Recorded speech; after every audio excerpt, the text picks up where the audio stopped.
So, and down below in the comments section, you'll see my rankings of this 2014 wide receiver class for the upcoming NFL draft. I'll just kind of clue you in on this draft board structure. I've ranked the players and also given you my draft stock. And again, keep in mind, that is my draft stock based off of my rankings on my overall big board. So where you might see certain players rank may wash with what you've seen in other places from other people, and in some cases it may not. This is about where I position them, where I rank them. And again, I will remind you that no two teams will have the exact same draft board. So there may be teams that have their board structured similarly to mine, and there might be some that are somewhat similar, somewhat different, and those that are entirely different from mine. No two teams ever structure their board exactly the same. And again, as I emphasize, when you look down below, I've got about 40 guys that I feel as wide receivers are draftable prospects. Does that mean necessarily that everybody is going to get drafted? No. Does that mean that everybody is going to get drafted necessarily where I say? No. Again, that is me evaluating their talent and where I feel they fit overall on my big board if I was setting up a big board and running my own team's draft. Now, in terms of this wide receiver class for the 2014 NFL Draft, this is a really good class. This is loaded with talent at the top, and this is loaded with talent in depth all throughout the draft. If you are a team looking for a wide receiver or several wide receivers, you're in luck because the 2014 NFL Draft is going to bring you a lot of help. In particular, that help comes from a lot of the smaller, kind of versatile slot receiver, weapon, quick twitch, explosive guys. If that's the type of guy that you really need for your offense, and Chicago Bears being one of many teams, you're in luck because this draft is absolutely loaded with them. And the great thing about it is you don't have to spend a first or even second or maybe even third round pick in order to get one of those guys. Now, when you look at the talents at the top, I do have Sammy Watkins as my number one wide receiver on the board, and I've got him as a top 5 talent in this draft. However, I do not feel the talent gap between him and Mike Evans is as great as maybe some others do. There are going to be some teams, I promise you, that are going to rate Mike Evans ahead of Sammy Watkins because they're going to look at Mike Evans and see a guy who's about 6'5", who could be a big physical red zone target, something that Sammy Watkins may not be able to do. But I do love Sammy Watkins' explosiveness, his ability to create plays out of the slot, outside, to be able to stretch the field vertically, give you something maybe in the return game as well. And that's ultimately why I have him as my number one prospect on the board, but not by that much. I've got Beckham number 3 because I absolutely love this guy. He's one of the best returner prospects, in this entire draft. And he's a guy, again, I think can line up outside at the NFL level. He's a guy that could cause a lot of damage, though, primarily out of the slot. Other guys along the way, such as the Jordan Matthews of the world, who I do think is a really underrated prospect. This is a guy that when I look at him, I see a big guy, about 6'3", was very productive in a big-time conference with speed to boot to go along with that size. I see a lot of Josh Gordon in him, and I can't believe more teams and more draft experts, so to speak, don't have him graded as a first-round prospect that I do.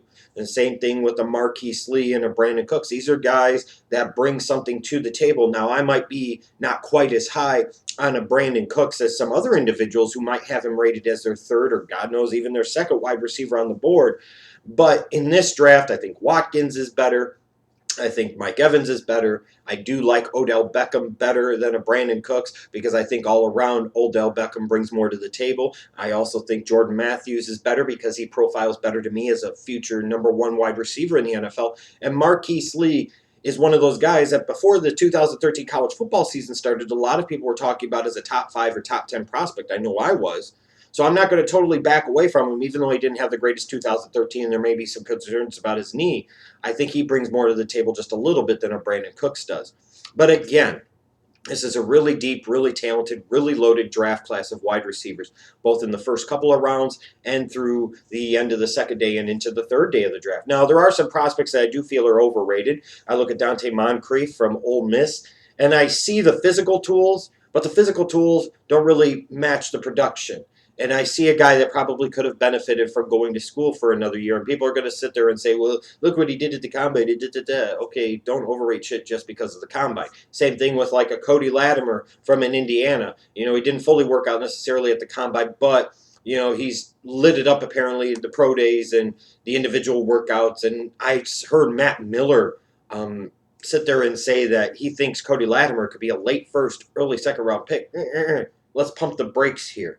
This is a deep and talented wide receiver class. Why would you need to take a gamble on a semi-productive wide receiver like Cody Latimer? I have him graded as a fourth-round prospect, and I feel that's ultimately where he belongs. Not talking about him in the late first to early to mid-second round range. Kelvin Benjamin from Florida State.